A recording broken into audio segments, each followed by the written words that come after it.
আসসালামু আলাইকুম। আপনারা কি কোথায় থেকে দেখছেন? আলহামদুলিল্লাহ, আজকে সৌদি আরবে এমন বাতাস, এই দেখেন অবস্থা।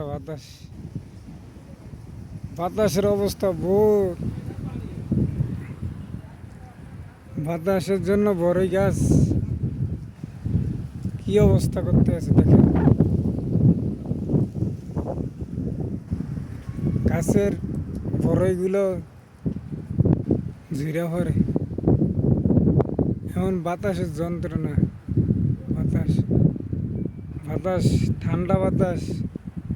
আর গরমের সময় শীতকালে আবদ্ধ আছে, তো এই জন্য কিছু ঠান্ডা বাতাস লাগতেছে,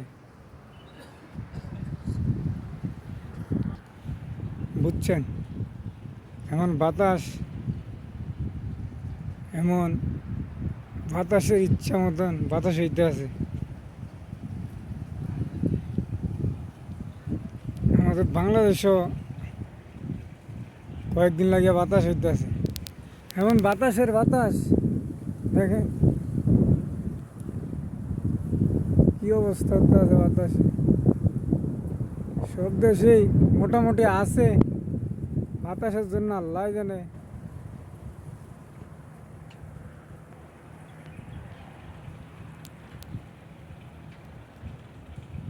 কি করব, বাতাস অসুস্থ হয়ে আছে গিয়া। দুনিয়াদারির সব জায়গায় এমন অসুস্থ হয়েছে, অসুস্থ লাগিয়ে গেছে গিয়া। এই জন্য ব্যাগ জায়গায় জোরে হাওয়া বয়ে যাইতে আছে, বাতাসের মতন জোরে হাওয়া ব্যাগ জায়গায়। দেখছেন আকাশের অবস্থা,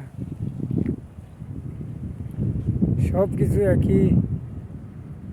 মানুষের আদলে মানুষই দুনিয়াটার অশান্তি করে, অসুস্থ করে। আসলে ভূমিকম্পেরও দোষ নাই, ইয়ারও দোষ নাই। আমরা মানুষ তো অসুস্থ হয়ে গেছি গিয়া।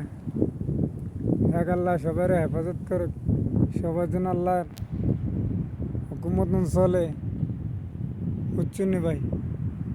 কি করার আছে? মানুষ ধন সম্পদ নিয়ে মানুষের অহংকার করে, অহংকারের ভিতরে অহংকার। কারণও মানুষের দাম নাই, এই জন্য মানুষ অসুস্থ হয়ে গেছে গিয়ে। অসুস্থর মতন রোগ, ক্যান্সার হয়ে গেছে গিয়ে মানুষের। আচ্ছা, ভালো থাকবেন। আল্লাহ হাফেজ। আল্লাহ একবার।